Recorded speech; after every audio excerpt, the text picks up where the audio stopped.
এই 7 নভেম্বর বিপ্লবের সমাধি দিবসে তারা উপস্থিত হতে পারেনি। তাদের যদি অন্তরে শহীদ প্রেসিডেন্ট জিয়া রহমানের আদর্শ থাকতো, শহীদ প্রেসিডেন্ট জিয়া রহমানকে যদি ভালোবাসতো, তাহলে আজকে এই মঞ্চে তারা থাকতো। প্রিয় সাথী বন্ধুগণ, আমি বলতে চাই, জিয়ার আদর্শকে নিয়ে যারা রাজনীতি করবে, যুবকদের রাজনীতি করবে, না হয় তাদের রাজনীতি করার অধিকার নাই।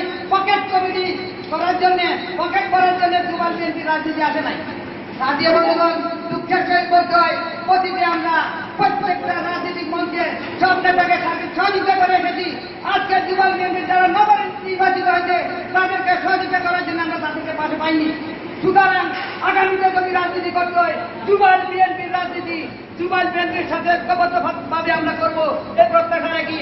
আমরা আশা করব আগামীতে, আজকে এখানে যে চেয়ারে লোকগুলো পত্রগুলো বসে আছেন, বিভিন্ন নেতৃবৃন্দগুলা, আমরা আশা করবো আপনাদের থেকে আগামীতে আপনারা চেয়ারে আসবেন।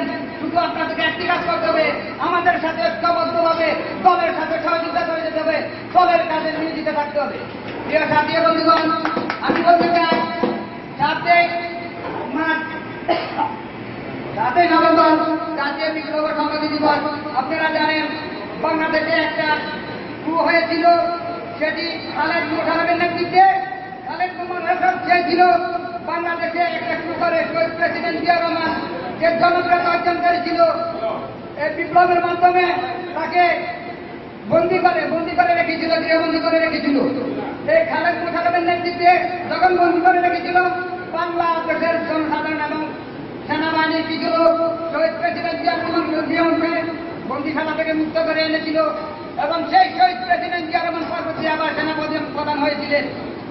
আপনারা জানেন, শহীদ প্রেসিডেন্ট জিয়া রহমান চট্টগ্রাম কালুঘাট বেতার কেন্দ্র থেকে 25শে মার্চ দিবাগত রাত অর্থাৎ 12টার পর যখন হয়েছিল 26শে মার্চ হয়, এই 26শে মার্চে শহীদ প্রেসিডেন্ট জিয়া রহমান কালুঘাট বেতার কেন্দ্রে স্বাধীনতার ঘোষণা দিয়েছিলেন।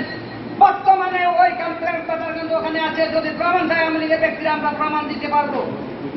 অনেক আওয়ামী লীগের বড় বড় নেতা বলেছেন 7 মার্চ নাকি স্বাধীনতার ঘোষণা হয়েছে। কোথায় আছে প্রমাণ দিয়ে যান।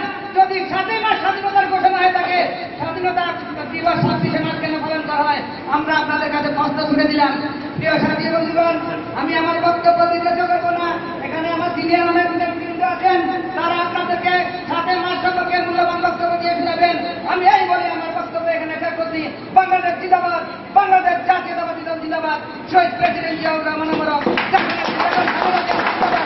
আগামী রাষ্ট্রনায়ক তারেক রহমান জিন্দাবাদ। ধন্যবাদ সবাইকে।